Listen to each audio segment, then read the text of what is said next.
And welcome back to the Hot Lap. We are the Friday form guy today as we look at practice 1 and 2, solve the data, any big stories at the track at almost 1:30 in the morning. It's crazy. Obviously practice finished a couple of hours ago and we were delving into that all-important data. Let's go.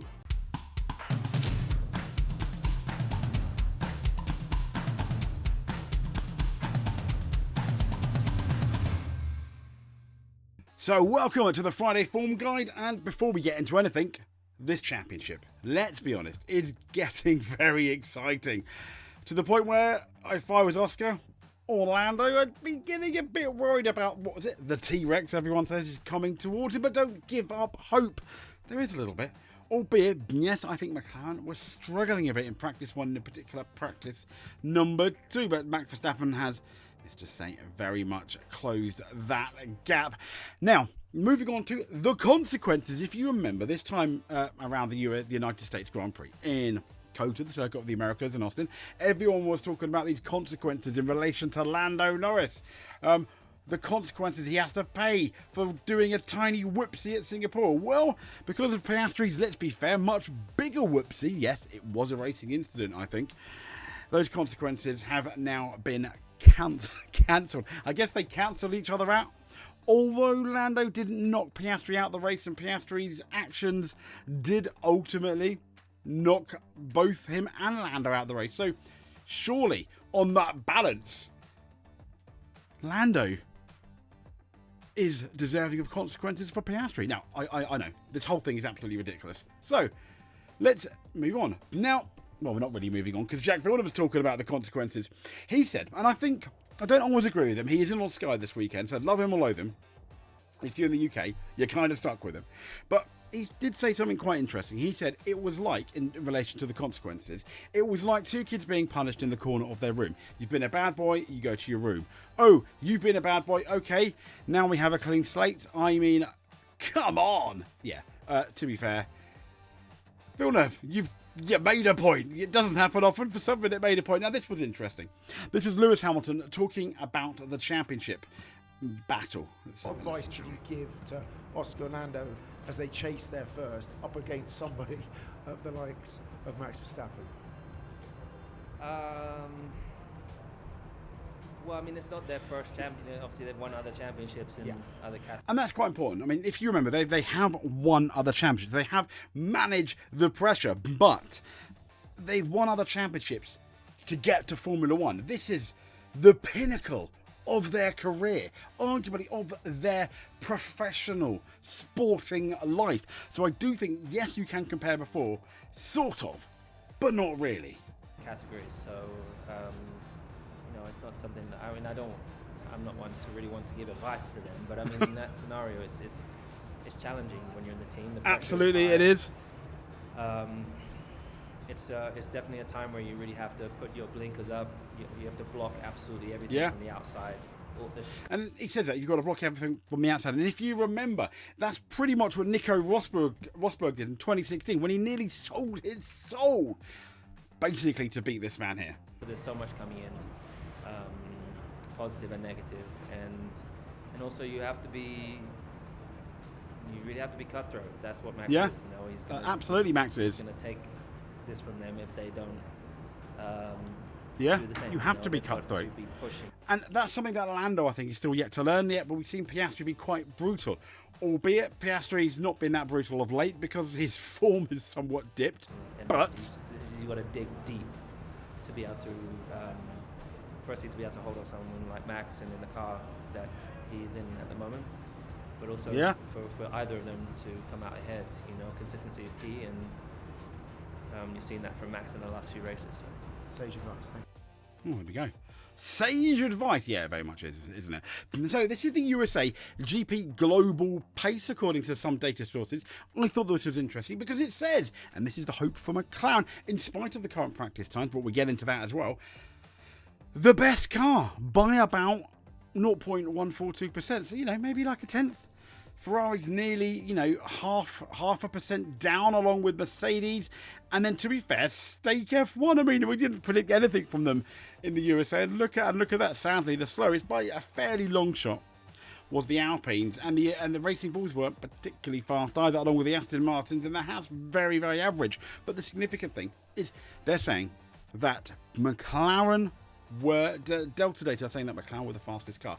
That's really interesting, but also, that's also something we spoke about in America, because if you remember, Lando Norris was the fastest of the two McLarens, and he was being held up lap after lap by a certain Charles Leclerc. Now, these are the teammates head-to-heads, which I always think is interesting. 10-8 Norris Piastri, 14-3 Leclerc Hamilton. I believe this has got to be qualifying. Verstappen 16-0 for and Tsunoda. Russell 17, Antonelli 0. Nope, is that qualifying? I think it is, because Antonelli did out-qualify Russell though in Miami, the Miami Sprint. 15-2 Alonso Stroll. 7-5. To be fair, I'm not actually sure what these are. Are these qualifying headlines? Let's see, shall we? Oh my god, what an absolute sham this is. Let's have a look at the comments. Head-to-head is a direct comparison between two drivers to determine. Yeah, I can't be the only one who needs the list in order to from a bigger to smaller gap. Okay, fair enough. Anyway, moving on from that, let's talk about the drivers. Let's talk about FP1. So Mexico, it was an FP1 Rookies sesh. We had Lindblad in replacing Verstappen, Pato O'Ward replacing Norris in the McLaren, Antonio Fiuco, I probably got that wrong, but he replaced Lewis Hamilton, Frederick Vesti replacing George Russell. Interesting tidbit on George Russell in a bit. Paul Aaron replacing Gasly, Iwasa replacing Lawson. We're keeping on.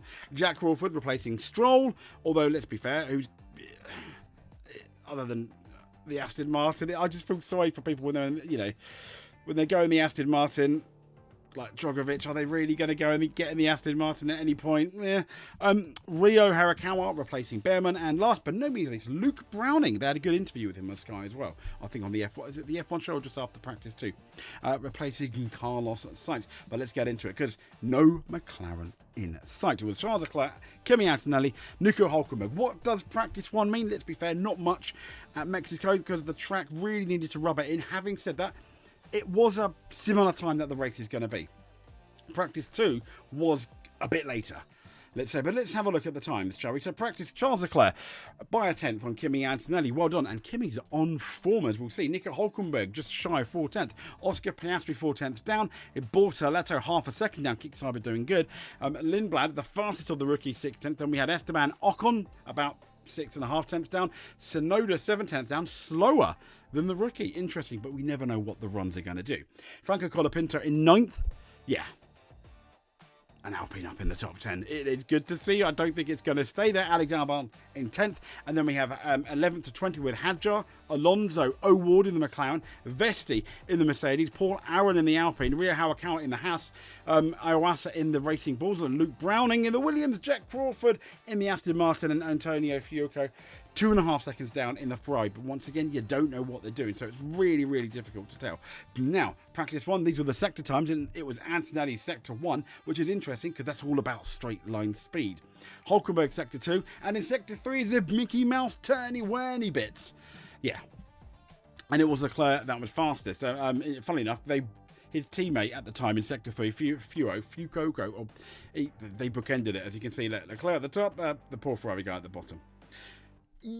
How representative is FP1? I don't really think it's that representative, really. I mean, this is the lap delta, Leclerc fastest. And the rookie session, it took some bedding in as well. But in relation to that, I mean, you've got the long runs.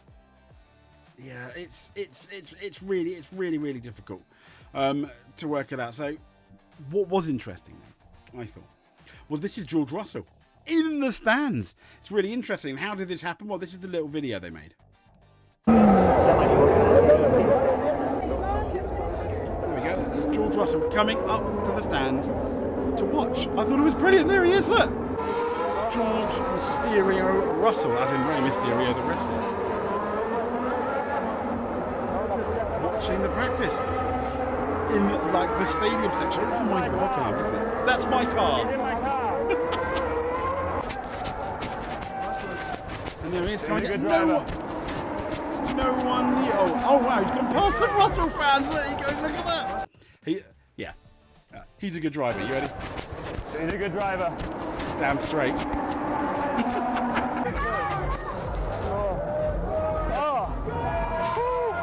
Oh, look, now people are realising it as it's come back. Look at that. I thought, what a nice little stunt. What a nice little stunt. But let's get into free practice number 2. The practice that actually meant something today.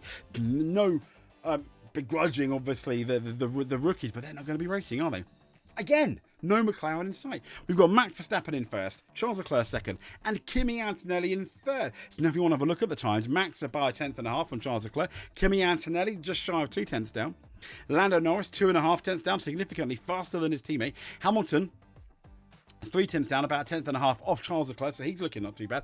George Russell, we're talking, you know, a good 2 tenths, if not a tiny bit more, 2.5 tenths down on Kimi Antonelli. That's interesting. But George Russell did miss out on that first practice session. But then so did Lando, but he's faster than Oscar. Yuki Tsunoda in 7th, half a second down on essentially Max's teammate. Fernando Alonso in 8th, that's not looking too bad. Carlos Sainz in 9th. James Vowles did say Williams could be okay. Lance Stroll in 10th, and then from 11th to 20th, we've got Lawson, Piastri, Ocon, Hadjar, Bortoletto, Hulkenberg, Behrman, Colapinto, Albon all the way down to 1.5 by, you know, nearly 1.5 seconds slower. And yeah, he's about a second slower than Sainz, so something's not quite right there. There's no way that Albon is a second slower than Sainz, although Carlos Sainz is now coming good at Williams. And then we've got Pierre Gasly in last. Now, when we look at this, what was interesting, this was the fastest ideal lap time, which I think was interesting. And interesting, Lando Norris would have been third. His ideal lap time, I mean, yeah, and I think that's quite interesting. Hamilton, where would Hamilton have been? There's Hamilton, and he would have stayed 5th, as George Russell did. No big change really, apart from Lando beating Kimi Antonelli if they had their ideal lap time. What was interesting about their lap says was that the McLarens seemed to be eating up the tyres at the end. They did a lot of tyres on softs, and we're going to get into that interesting race pace in a bit as well, because that's maybe where McLaren can have some hope, as we saw with the US Grand Prix. They were fast. They were arguably the fastest car on the track on race day, and it does seem that Red Bull are looking very good for qualifying. They're not dominating by 1.5 tenths, but we always know that Max seems to have a couple of tenths in hand when it comes to qualifying. Ferrari, Mercedes, and obviously Ferrari, Mercedes are strong here too, which is let's be fair, a concern. I mean, when we look at Piastri, his ideal, when everyone else's ideal lap down, he goes from 12th to 14th. That's not particularly good at all, is it? And when we look at practice number 2, these are the best sector times. Again, it was Norris in sector 1, Verstappen in sector 2, and Leclerc in sector 3, which is interesting, and it's quite good because, as we know, sector 1 in Mexico is all about top speed. McLaren don't really have top speed, but they're good in sector 1.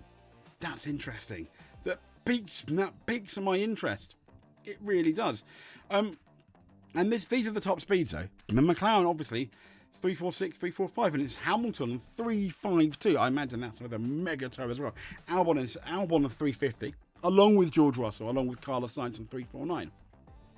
When we look at Max Verstappen, he's kind of in the middle on 347. So, to be fair, 346 and 345, the McLaren's not too much slower than Verstappen, which is going to be important. As we know, you were a lot higher up, so you need to shove that down for someone, because basically you have, what, I think 20% less oxygen up there, which is going to be fairly significant. Now, when we look at the long runs, okay, here we go.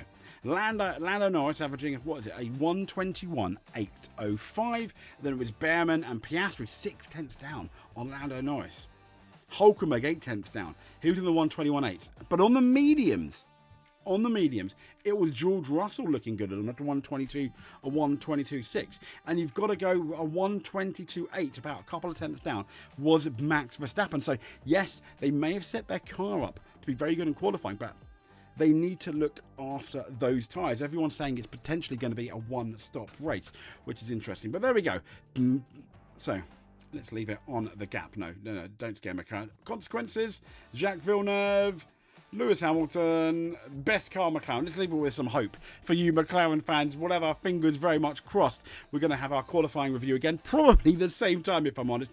But if you made it to the end, think about giving us a subscribe. That would be absolutely amazing. But until then, stay safe. We will speak to you soon. But above all else, I mentioned stay safe. Okay. Whoops. Stay safe.